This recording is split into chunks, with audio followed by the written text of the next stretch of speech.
नमस्कार दोस्तों, स्वागत है आपका हमारे यूट्यूब चैनल पर। अगर आप चैनल पर नए हैं तो प्लीज़ चैनल को सब्सक्राइब कर लीजिए, अपने दोस्तों को शेयर कर दीजिए। दोस्तों, इसकी पीडीएफ आपको टेलीग्राम ग्रुप में मिल जाएगी, जिसका लिंक मैं डिस्क्रिप्शन बॉक्स में दे दूँगा। ठीक है, तो चलिए फिर देर ना करते हुए डिक्टेशन शुरू करते हैं। डिक्टेशन शुरू होगा 5 सेकंड बाद।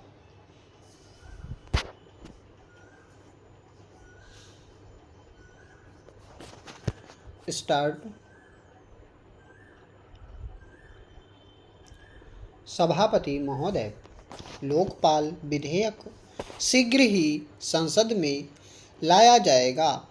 सरकार इस विधेयक के प्रारूप के विषय में विरोधी दलों और संबंधित संस्थाओं से विस्तार से बातचीत कर रही है।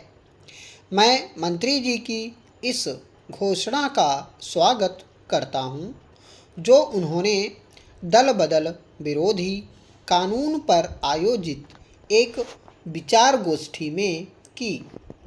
मंत्री जी ने कहा कि सरकार प्रजातांत्रिक सिद्धांतों को हर कीमत पर मजबूत बनाने के लिए बाध्य है। नई सरकार जब बनी, उसने इस दिशा में सबसे पहला कदम दल बदल विरोधी कानून बनाकर उठाया। जैसा कि आप सब जानते हैं, दल बदल हमारी राजनीति में एक बीमारी बन गई है। इससे ना तो सत्तारूढ़ दल और ना विरोधी दल अछूते रहे हैं।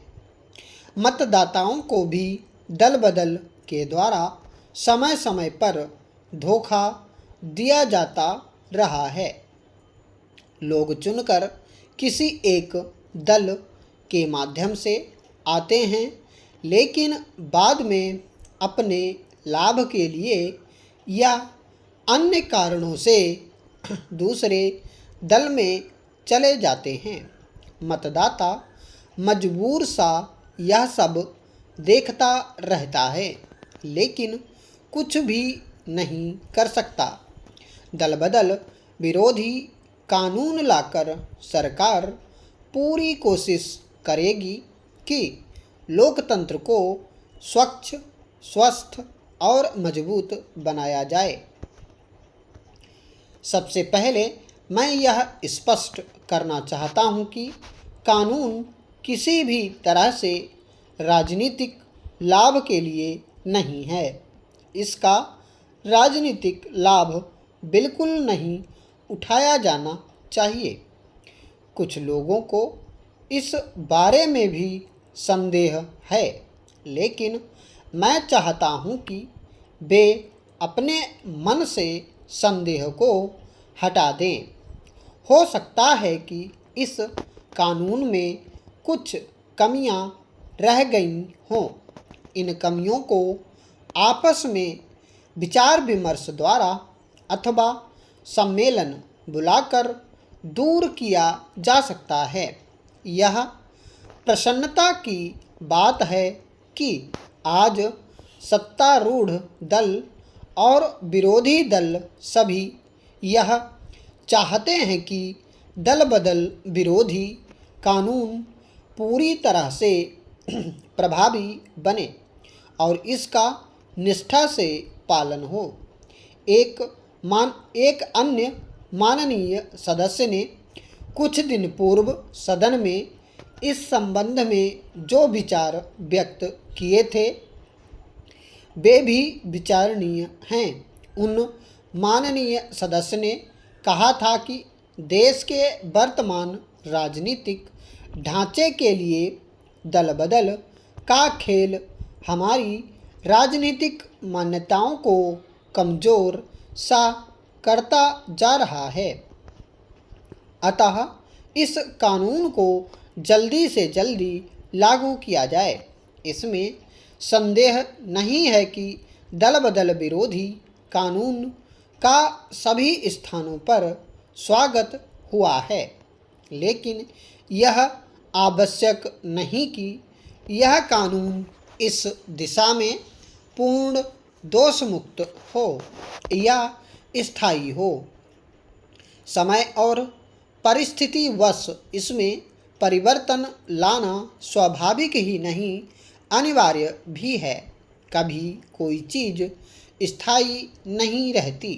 अतः मेरा सरकार से निवेदन है कि इस संबंध में एक सम्मेलन का आयोजन करें जो इस पर विचार करे कि इस कानून को किस प्रकार से अधिक प्रभावी बनाया जा सकता है। इस कानून के बारे में विद्वानों और राजनीतिज्ञों के विचार क्या हैं, इस पर भी सम्मेलन में विचार किया जाए। इस विचार गोष्ठी की एक रिपोर्ट सरकार को भेजी जाए। सभापति महोदय, मैं आपका आभारी हूँ कि आपने मुझे बोलने का अवसर दिया। मैं कृषि और सिंचाई मंत्री के अनुदानों की मांगों का समर्थन करने के लिए खड़ा हुआ हूँ। मैं कृषि मंत्री को बधाई देना चाहता हूँ कि आज पहली बार खेती की तरफ कुछ ध्यान दिया गया है और गांव तथा खेती को प्रधान बनाने की बात कही गई है। वैसे गांधी जी पहले भी कहा करते थे कि गांव को प्रधान बनाने से ही देश की उन्नति होगी। गांधी जी से मेरा तात्पर्य महात्मा गांधी से है, श्री साठे साहब के गांधी जी से नहीं।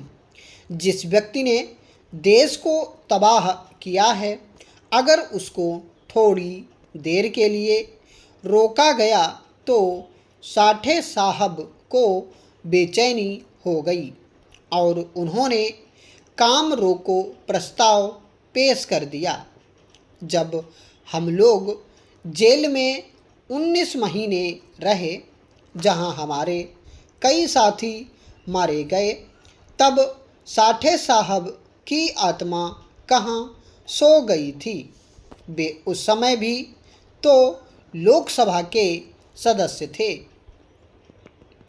महोदय, अन्य गांवों की तरह किसानों को भी बुनियादी आवश्यकताएं होती हैं।